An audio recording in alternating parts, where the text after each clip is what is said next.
In this video, we'll walk through installing the OrgCharts for Excel add-in and how to get started with a demo table and chart.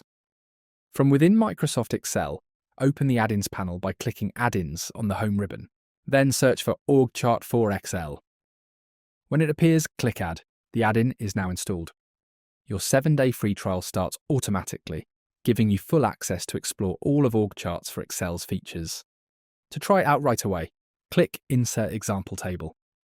This adds a demo sheet with a sample employee data table and instantly builds your first organisational chart.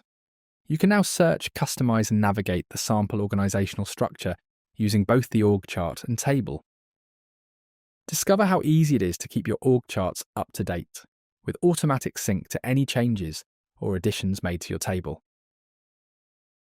And that's it. You're up and running with OrgCharts for Excel, the fast and simple way to visualise your organisation in Microsoft Excel.